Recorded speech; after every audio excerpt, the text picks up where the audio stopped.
یہی تھا کوشچن کہ جو پہلے جو حضرت ابراہیم علیہ السلام سے جو توحید ہم نے سنی ہے اور یا پڑھی ہے،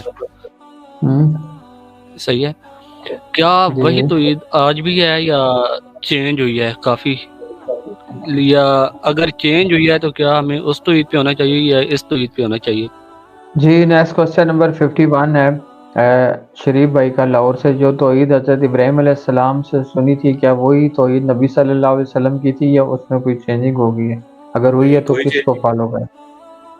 کوئی چینجنگ نہیں ہوئی ہے، خود ہم دین ابراہیمی کے اوپر ہے، رسول اللہ خود دین ابراہیمی کے اوپر ہے۔ ابراہیم علیہ السلام اور نبی علیہ السلام کی توحید میں کوئی فرق نہیں ہے، ہمیں تو فخر ہے کہ ہم ابراہیمی ہیں۔ نبی علیہ السلام کو حکم ہوا ہے قرآن میں، قل اننی ہدانی ربی الی صراط مستقیم دینا قیما ملۃ ابراہیم حنیفا وما کان من المشرکین۔ اے نبی تم فرماؤ مجھے تو میرے رب نے ہدایت دے دی ہے صراط مستقیم کی طرف، اور صراط مستقیم ساتھ ہی ذکر ہوا کہ جو ابراہیم کی ملت پہ قائم ہے، جو مشرک نہیں تھے، سب سے ٹوٹ کے اپنے رب کے ہو گئے تھے، حنیفہ تھے۔ تو اسلام تو دین ابراہیمی ہے۔ آپ دیکھیں ہم جو قربانی کرتے ہیں بڑی عید کے اوپر، تو اسے قربانی کو ہم سنت ابراہیمی کہتے ہیں، سنت محمدی نہیں کہتے، کیونکہ ابراہیم علیہ السلام نے اپنے بیٹے کی قربانی پیش کی تھی، اس سنت کو اللہ نے قیامت تک کے لیے زندہ رکھا۔ سورہ صافات میں ہے نا کہ ہم نے اس کے بدلے میں ایک فدیہ نازل کیا اور اس عظیم قربانی کو رہتی دنیا کے لیے باقی رکھ دیا۔ تو اسلام دین ابراہیمی ہے۔ ایون جیوز اور کرسچنز بھی، وہ بھی اپنے آپ کو کلیم کرتے ہیں کہ ہم ابراہیمی ہیں، لیکن انہوں نے ابراہیم علیہ السلام کا راستہ چھوڑ دیا، اور اسی کا ذکر اللہ نے کیا ہے سورہ آل عمران میں، ما کان ابراہیم یہودی ولا نصرانی۔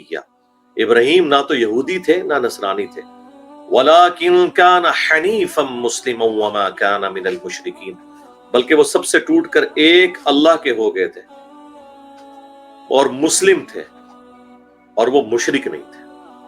تو رسول اللہ صلی اللہ علیہ وآلہ وسلم تو خود دعائے ابراہیم ہے، مسند احمد میں حدیث ہے، دلائل النبوہ میں بھی ہے، مشکات میں بھی۔ نبی علیہ السلام نے فرمایا میں اللہ کے ہاں خاتم النبیین اس وقت بھی لکھا ہوا تھا جب آدم علیہ السلام ابھی مٹی اور پانی کے درمیان تھے۔ میں دعائے ابراہیم ہوں، میں عیسیٰ کی بشارت ہوں، میں اپنی ماں کا وہ خواب ہوں جو انہوں نے پیدائش کے وقت دیکھا تھا کہ ان کے لیے ایک نور ظاہر ہوا جس سے شام کے محلات بھی روشن ہو گئے۔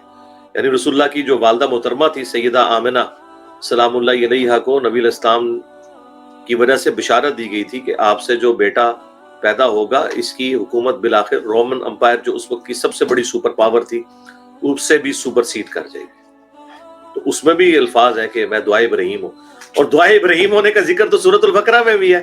حضرت ابراہیم نے دعا نہیں کی تھی جب وہ بیت اللہ شریف کی عمارت کو دوبارہ سے بلند کر رہے تھے جو حضرت آدم علیہ السلام نے بنایا، اور بعد میں اس کے آثار مٹ گئے تو اللہ تعالیٰ نے وہ جگہ بتا دی، سورہ حج میں آتا ہے۔ تو وہ ساتھ ساتھ دعا کر رہے تھے نا کہ اللہ یہ ہماری طرف سے قبول کر لے، اور ان میں ایک پیغمبر انہی میں سے مبعوث کر جو تیری آیات ان کے اوپر تلاوت کرے، ان کا تزکیہ کرے۔ تو نبی علیہ السلام کے لیے جو دعا کہ یہاں پہ کوئی رسول آنا چاہیے، وہ تو خود ابراہیم علیہ السلام کر کے گئے تھے۔ نبی علیہ السلام تو ابراہیمی ہیں خود، اولادن بھی اور عقیدے میں بھی۔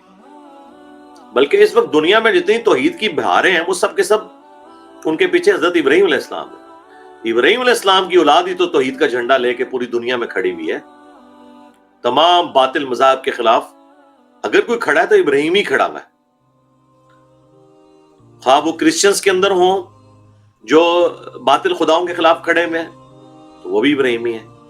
جیوز میں تو آلموسٹ اس وقت شرک ختم ہو چکا ہوا ہے، وہ تو ایک خدا میں بلیو کرتے ہیں جس طرح ہم لوگ کرتے ہیں۔ باقی ہمارا جو ان سے اختلاف ہے کہ حضرت عیسیٰ کو نعوذ باللہ دجال سمجھتے ہیں، ہمارے نبی کو وہ دجال سمجھتے ہیں نعوذ باللہ، وہ اپنی جگہ، لیکن توحید کے حوالے سے وہ بھی اپنے آپ کو ابراہیمی کہتے ہیں۔ تو دنیا میں اس وقت اگر خدا، ایک خدا کے کنسپٹ کے اوپر اگر کوئی اس دعوت کو لے کے کھڑا ہے، وہ سب کے سب ابراہیمی ہیں، اور اس میں ٹاپ آف لسٹ امت محمدی ہے صلی اللہ علیہ وسلم۔ جی نیکسٹ۔